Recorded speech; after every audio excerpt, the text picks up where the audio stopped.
Hello students, मैं राहुल पांडे आप सभी प्यारे बच्चों का बहुत बहुत स्वागत करता हूं आपके अपने YouTube channel maths by Rahul Pandey पर। तो सबसे पहले आज का जो हम लोग टॉपिक देखेंगे मेंसुरेशन देखेंगे। क्या देखेंगे? मेंसुरेशन। तो सबसे पहले आता है हमारा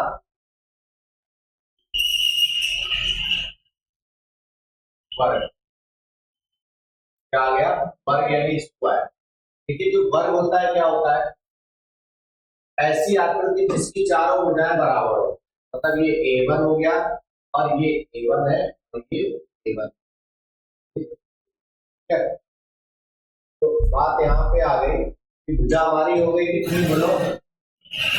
जो वर्ग की भुजा है वो क्या है? A1। परिमाप जो होगा वो क्या होगा? परिमाप पेरीमीटर क्या होगा? 4a। परिमाप क्या होगा? 4a। अगर हम बात करते हैं विकर्ण की यानी डायगोनल तो क्या होगा? कोई बताएगा? a√2। विकर्ण क्या होगा? a√2। अगर हम क्षेत्रफल निकालना चाहें, एरिया निकालना चाहें तो होगा a स्क्वायर। क्या होगा? a square. एक बार ध्यान से सुनेंगे, किसी भी स्क्वायर की साइड हो गई a यानी भुजा हो गई a, परिमाप हो गया 4a क्योंकि चारों साइड इसकी इक्वल होती है। डायगोनल यानी विकर्ण हो गया क्या? a√2 और क्षेत्रफल हो गया a स्क्वायर। ठीक है, अब इसमें कॉन्सेप्ट क्या आता है? दो सबसे इंपॉर्टेंट पॉइंट आते हैं। पहला आता है रेशियो। ठीक है, तो रेशियो की बात जब हम करेंगे तो उसमें आपका आ जाएगा, जैसे दो वर्ग है, क्या है? दो वर्ग है, इसकी भुजा है A1, इसकी भुजा है A2। क्या है? A2। अगर हम इनका अनुपात निकालें तो आप बताएंगे कि भुजाओं में क्या अनुपात होगा? तो सर होगा A1 अनुपात A2। भुजाओं में क्या अनुपात होगा? A1 अनुपात A2 होगा। सेम हम अगर निकालें किसमें? परिमाप में, तो परिमाप में भी क्या हो जाएगा? 4a1 अनुपात 4a, ये कैंसिल हो जाएगा तो a1 अनुपात a2 आ जाएगा परिमाप में भी। अगर हम विकर्ण में निकालना चाहें, इसमें विकर्ण में तो क्या आ जाएगा? a1√2 अनुपात a2√, ये कैंसिल हो जाएगा तो आ जाएगा a1 अनुपात a2, a1 अनुपात a2 आ जाएगा। अगर हम क्षेत्रफल में निकालना चाहें, एरिया में निकालना चाहें तो आ जाएगा a1 का होल स्क्वायर अनुपात a2 का होल स्क्वायर। तो इंपॉर्टेंट पॉइंट हमारे निकल के आए। क्वेश्चन कैसे आ जाएगा? कह रहा है दो वर्गों की भुजाओं का अनुपात 5:7 है। दो वर्गों की भुजाओं का अनुपात मान लीजिए 5:7 है। 5:7 है दो वर्गों की भुजाओं का अनुपात। तो इनके परिमाप का अनुपात कितना होगा? तो आप बहुत ही सिंपल तरीके से कह सकते हैं कि भुजा में 5:7 है तो परिमाप में भी 5:7 होगा। Very good. अगर विकर्ण में पूछा जाए तो भी 5:7 होगा। अगर क्षेत्रफल में पूछा जाए तो क्या आ जाएगा? यानी ये भी 5:7 हो जाएगा, ये भी 5:7 हो जाएगा, ये हो जाएगा 25:25।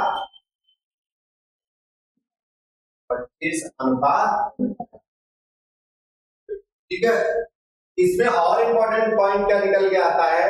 अगर हमसे कहते प्रतिशत, क्या बोलते हैं? तो आप ध्यान देंगे भुजा में जितने परसेंट की वृद्धि होगी उतने ही परसेंट की वृद्धि परिमाप में होगी, उतने ही परसेंट की वृद्धि इसमें होगी। क्वेश्चन किस टाइप से बनेगा? क्वेश्चन आपका बन जाएगा कि किसी वर्ग की भुजा में 10% की वृद्धि कर दी जाती है तो उसके परिमाप में कितनी वृद्धि हो जाएगी? तो 10% हो जाएगी। विकर्ण में कह दिया जाए तो कितनी हो जाएगी? 10% हो जाएगी। तो ये आपका कॉन्सेप्ट था जो कि वर्ग से था। ठीक, दो पॉइंट और हैं, वो स्टार बना के आप और लिख सकते हैं। क्या? जब भी हमें क्या निकालना हो, टाइल्स बिछाने हो, क्या बिछाना हो?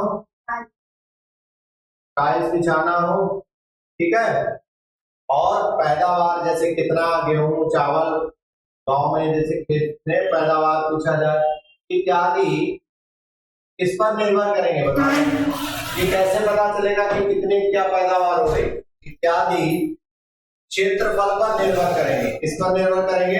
क्षेत्रफल पर निर्भर होंगे। किस पर डिपेंड करेंगे? यानी आपके एरिया पर निर्भर करेंगे। ऐसे ही हमारा क्या आ जाएगा, अगर हमें चक्कर लगाना हो, क्या करना हो? चक्कर लगाना हो, तार बिछाना हो, तैयारी किस पर करेंगे? परिमाप पे। किस पर करेंगे? बोलो। परिमाप। फिर से आप पूरा रिवाइज करेंगे। हमने स्टार्ट किया था वर्ग, क्या किया था? बोलो। वर्ग। वर्ग की भुजा a होती है, परिमाप 4a होता है, विकर्ण होता है a√2, क्षेत्रफल होता है a स्क्वायर। अनुपात की बात कर लेते हैं तो भुजा परिमाप विकर्ण का अनुपात बराबर होता है। जैसे मान लो वर्ग, दो वर्गों की भुजाओं का अनुपात 5:7 है, तो परिमापों में भी वही अनुपात होगा और विकर्णों में भी वही अनुपात होगा।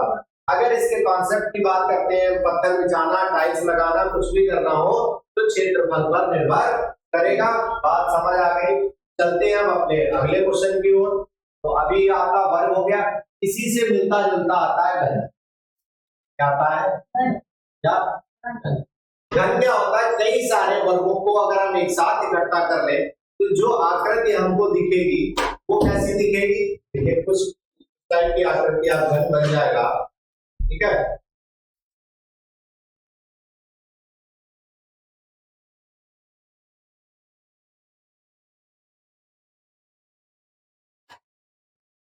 ठीक है, कुछ इस टाइप से आकृति आपकी बन जाएगी।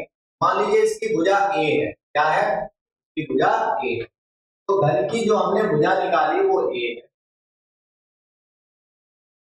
इसका जो विकर्ण है, जो क्यूब है,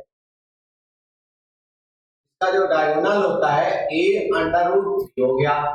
अगर इसका पृष्ठीय क्षेत्रफल निकाले, बताएंगे आप क्या होता है? 6a square. पृष्ठीय क्षेत्रफल क्या होता है? 6a square. अगर हम इसका आयतन निकालें, एक्चुअली ये 3D है, इसका आयतन निकालेंगे तो आयतन क्या होता है? इसका आयतन होता है a का होल क्यूब। a का होल क्यूब क्यों होता है? क्योंकि एक वर्ग का हम निकालेंगे, एक वर्ग का, तो इसका होता है a स्क्वायर। अब वर्ग के ऊपर वर्ग रखते जाएंगे a टाइम्स तक, तो इसका वॉल्यूम क्या बन जाएगा? a क्यूब बन जाएगा। ठीक है, तो फिर से देखिए, भुजा ए, विकर्ण ये, पृष्ठीय क्षेत्रफल ये, आयतन ये। क्वेश्चन देखिए कैसे बनेंगे अब इसमें। नंबर 1 क्या कि अगर हम रेशियो की बात कर लें, इसकी बात कर लें रेशियो, तो देखिए अगर दो घन दिए जाए हमको,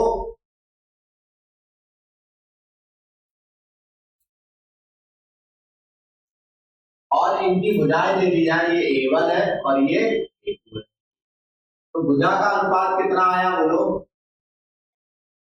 a1:a2। ठीक है, विकर्ण का अनुपात कितना होगा? बोलते चलो।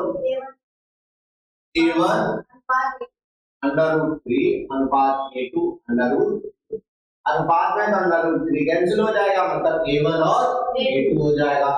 फिर उसके बाद भुजा, विकर्ण और आयतन, पृष्ठीय क्षेत्रफल की बात कर लेते हैं, इसकी क्षेत्रफल की। तो क्षेत्रफल क्या होता है?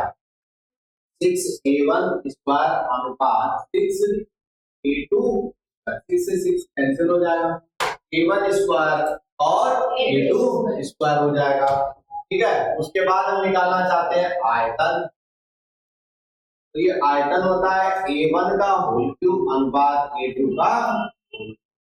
क्वेश्चन कैसे आएगा जरा देखेंगे आप लोग, इस टाइप का क्वेश्चन बनेंगे।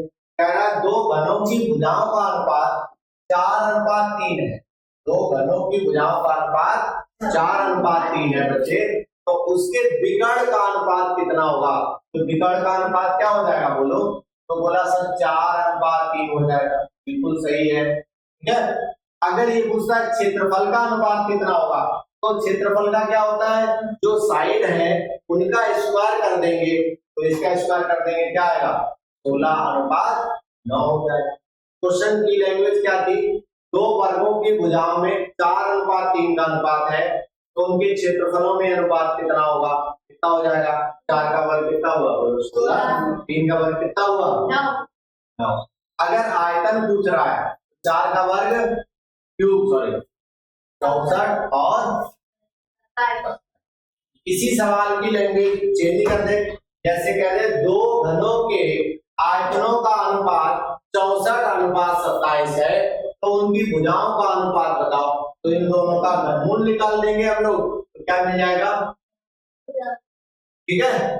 अब इसमें और कैसे क्वेश्चन बन जाएगा, अगर प्रतिशत की बात आती है, प्रतिशत की, तो जितना परसेंट भुजा में वृद्धि करेंगे उतने ही परसेंट हम लोग किस पे करेंगे, विकर्ण में करेंगे।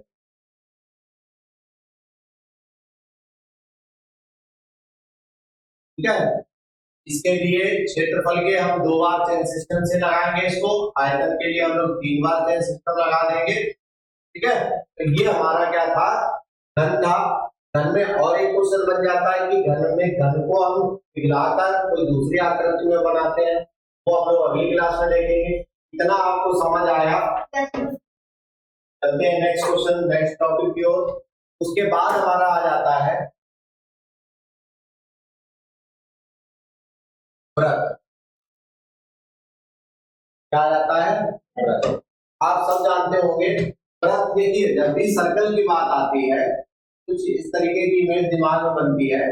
देखिए यहाँ पर इसकी त्रिज्या हो गई, क्या बोलते हैं इसको, इसकी जो त्रिज्या है वो क्या हो गई, आर। त्रिज्या क्या हो गई, त्रिज्या आर है। व्यास हमारा कितना हो जाएगा, तो इसी के अकॉर्डिंग 2r हो जाएगा। क्या हो जाएगा, 2r। त्रिज्या का डबल क्या होता है, व्यास हो जाएगा। अगर हम इसकी परिधि निकालेंगे, क्या निकालेंगे, परिधि, तो परिधि होती क्या, 2 पाई r। परिधि क्या हो गई, 2 पाई r। और अगर हम क्षेत्रफल निकालेंगे तो क्षेत्रफल क्या होगा, पाई r। फिर से बोलो, प्रति त्रिज्या r, व्यास 2r, परिधि 2 पाई r, क्षेत्रफल पाई r स्क्वायर। ठीक है, इसी में और क्या पूछ सकता है। अब बात आती है कि अगर अनुपात की बात पूछ दे, मोस्ट इंपोर्टेंट रेशियो पूछता है, तो देखिए 2 वृत्त दे दिए जाए आपको इस तरीके से, इसकी त्रिज्या r1 है और इसकी r2, तो त्रिज्याओं का जो अनुपात होगा वो क्या होगा, r1 अनुपात r2। त्रिज्या का जो रेडियस का जो रेशियो होगा वो r1 और r2 हो जाएगा। बात आती है व्यास की कितनी होगी, तो व्यास का अनुपात हो जाएगा 2r1 अनुपात r2, 2 से कैंसिल हो जाएगा, इसका भी r1 r2 हो जाएगा। उसके बाद आती है बात परिधि की, इसकी आती है परिधि की, तो परिधि में जाएगा 2 पाई r, तो 2 पाई r1 अनुपात 2 पाई r2, 2 पाई से 2 पाई कैंसिल हो जाएगा, इसका भी r1 अनुपात r2 हो जाएगा। बात किसकी आएगी, बोलो, क्षेत्रफल की। तो जब क्षेत्रफल की बात आएगी तो क्या करेंगे, r1 स्क्वायर अनुपात r2 स्क्वायर।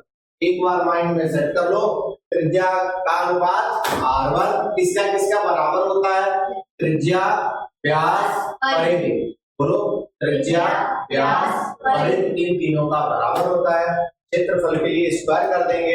इसमें क्वेश्चन कैसा बन जाएगा, एग्जांपल देखो कि 2 वृत्तों की त्रिज्याओं का अनुपात, मतलब r1 अनुपात r2 3:4, तो उनकी परिधियों का अनुपात कितना होगा।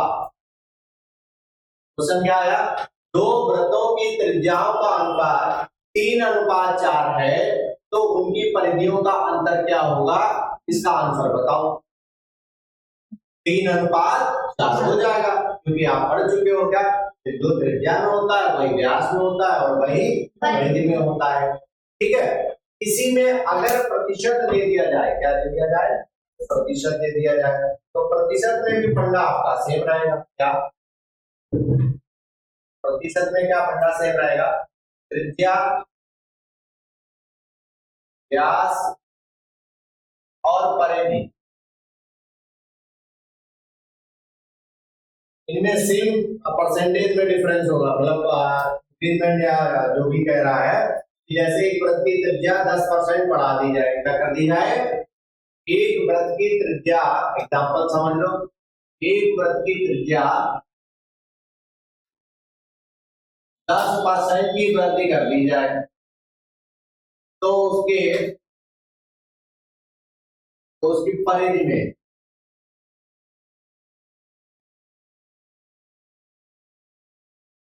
कितने परसेंट का इंक्रीजमेंट होगा। तो त्रिज्या में जब 10% है तो परिधि में कितना होगा 10%। ठीक है, तो ये बात आपको समझ आ गई होगी। ठीक है, अब ध्यान से समझिए वृत्त में और क्या आ सकता है। अगर वृत्तखंड की बात कह दे, किसकी बात कह दे, वृत्तखंड की बात कह दे। ठीक है, वृत्तखंड की बात कह दे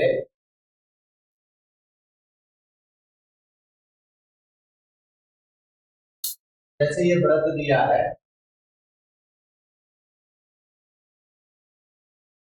और इसका एक टुकड़ा दिया है और इसका क्षेत्रफल निकाला है, तो इसको बोलते हैं वृत्तखंड।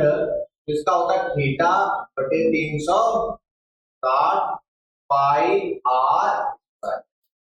क्या बोलते हैं, जिस डिग्री से काटा है आपने थीटा बटे 360 पाई आर स्क्वायर। ठीक है, उसके बाद इस टाइप से रास्ता दे दे, वलय दे दे, रास्ते का क्षेत्रफल पूछ दे आपसे।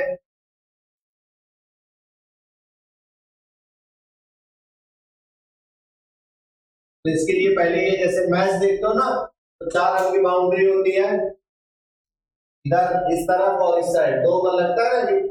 उतने में अगर यहाँ टच हुआ तो 4 तक 6 बाउंड्री बनी होती है इस टाइप से। ये तो ये कैपिटल स्मॉल आर हो गई, ये कैपिटल आर हो गई। तो अगर हम इसका चौड़ाई निकालेंगे, क्या निकालेंगे, होगा capital R minus small R. और अगर हम क्षेत्रफल निकालेंगे तो होगा pi capital R square minus small R square. ऐसा क्यों, क्योंकि बड़े वाले का होगा pi R square minus pi R square, pi common ले लिया, ये आंसर आ गया। तो वृत्त में हमने आज सीखा कि त्रिज्या, व्यास, परिधि, क्षेत्रफल। उसके बाद हमने उसका अनुपात निकालना सीखा कि त्रिज्या, व्यास, परिधि का अनुपात बराबर होता है। उसके बाद हमने देखा कि त्रिज्या में व्यास, परिधि और ये परसेंटेज भी बराबर होता है। अगर बात करते हैं त्रिज्यखंड की, तो त्रिज्यखंड में क्या होता है, थीटा बटे 360 पाई आर स्क्वायर।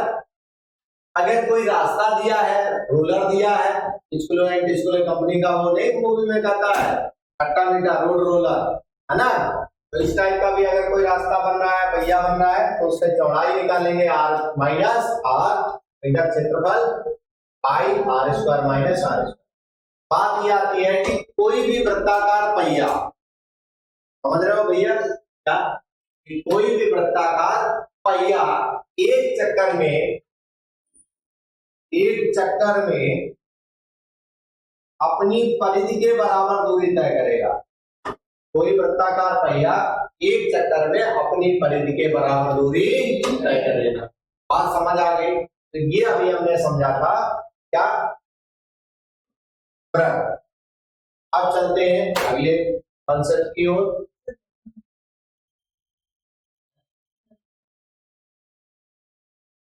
ओपन दैट, ये अगला लिखो नेक्स्ट। ठीक है, हाँ।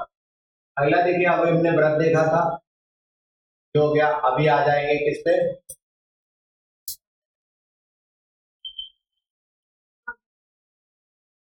बेलन। मोस्ट इंपॉर्टेंट है और ध्यान से देखेंगे, हर एग्जाम में बेलन का एक दो क्वेश्चन आपको मिलेगा। बेलन की जब भी बात करते हैं तो क्या आ जाता है कि कई सारे वृत्त मिला दे तो क्या बन जाता है भाई, बेलन बन जाता है।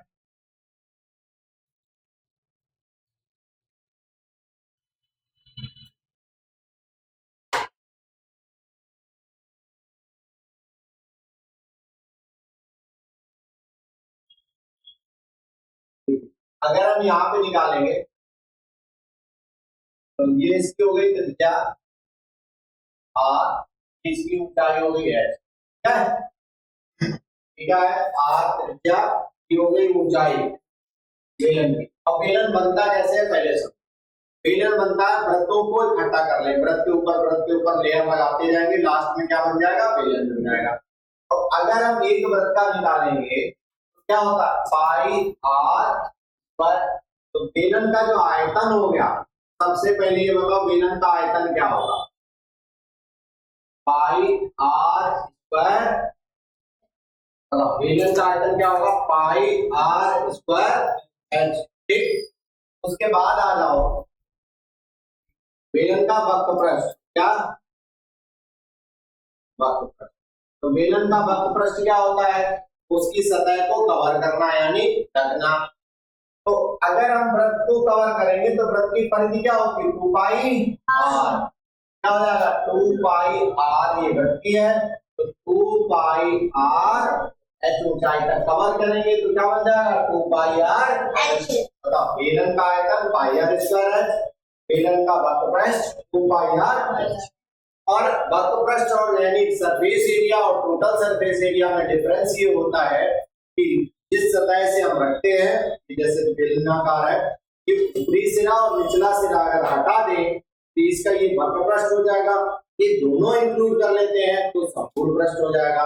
तो बात आती है जब संपूर्ण पृष्ठ की, अब हम लोग क्या करेंगे, टोटल सरफेस एरिया बोलते हैं, तो 2 pi R H plus pi R square ये, पाई आर स्क्वायर ये, तो क्या हो जाएगा 2 पाई आर स्क्वायर, कॉमन ले लेंगे 2 पाई आर कॉमन ले लेंगे तो एच प्लस आर आपका आंसर आ जाएगा।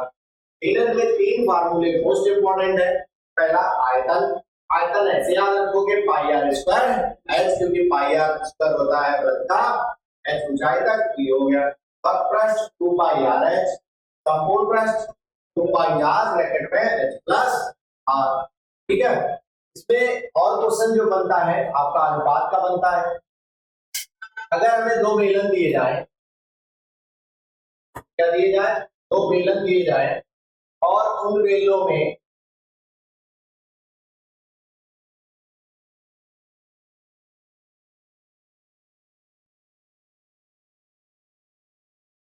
मान लीजिए इसकी त्रिज्या R1 R2 है, ये X2 है, अगर हम इनका वॉल्यूम निकालें, क्या निकालें, क्या निकालें, वॉल्यूम मतलब आयतन निकालें, तो आयतन के लिए क्या होगा, इसको V1 बराबर पाई R1 स्क्वायर H1 और इसका आयतन निकालेंगे, मान लो V2 बराबर पाई R2 स्क्वायर H2।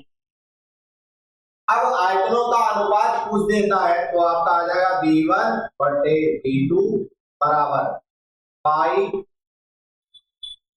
पाई R1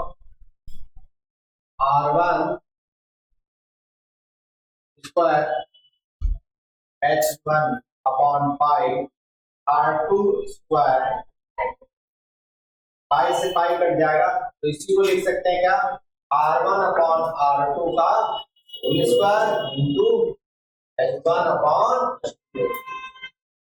ये फाइनल आपका जो निकल गया है V1 अपॉन V2 बराबर R1 upon R2 into H1 upon, बस त्रिज्या का होल स्क्वायर होता है, ठीक है, अनुपात में।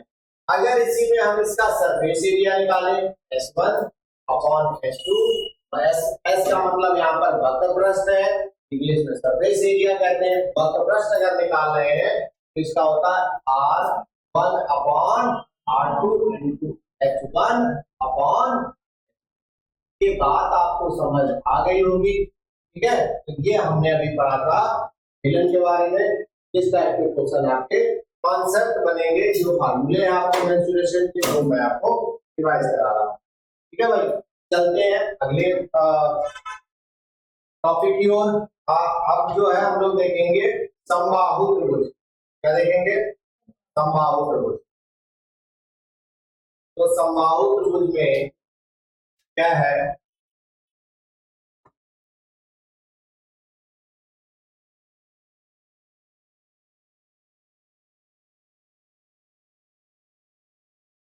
देखिए इसकी भुजा A है, इसकी भुजा A है और ये, तो कॉन्सेप्ट पे बात कर लेते हैं। पहले इसका भुजा मान लीजिए, भुजा कितना है, भुजा क्या है, फिर परिमाप बताइए क्या होगा, परिमाप हो जाएगा 3a, क्या हो जाएगा, इसकी ए,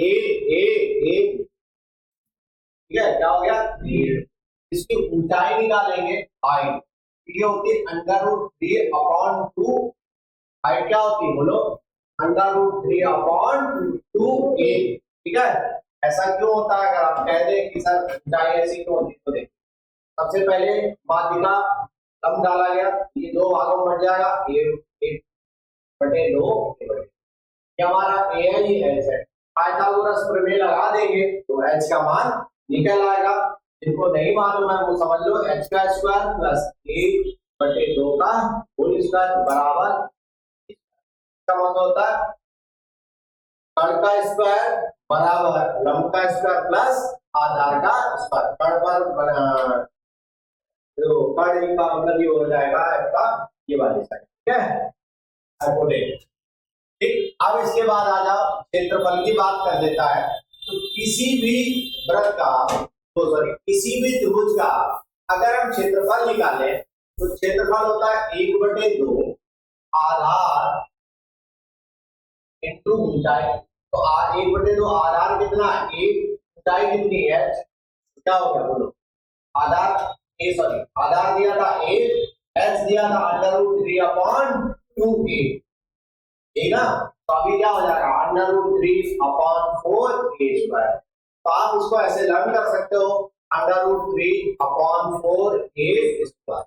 यानी जो इंपॉर्टेंट चीजें हैं जो आपको रिमेंबर रखनी है वो कौन कौन सी है, समबाहु त्रिभुज की भुजा a, परिमाप ba, ऊंचाई √3/2a, क्षेत्रफल √3/4a। बात समझ आ गई। अब इसी में जो इंपॉर्टेंट पॉइंट है वो क्या बन जाता है, आपका बनता है क्या कि अंतःव्रत और बाह्यव्रत। अगर समबाहु त्रिभुज के अंदर व्रत बनाए और समबाहु त्रिभुज के वृत्तकार पर बाहर एक व्रत बनाए, ठीक, तो दो क्वेश्चन बनेंगे, इनकी त्रिज्याओं के और इनके क्षेत्रफलों का अनुपात कितना होगा। तो सबसे पहले इनकी जो त्रिज्या है क्या है, इसका अनुपात होगा r1 अनुपात r2। त्रिज्या का अनुपात कितना हो जाएगा, r1 और r2।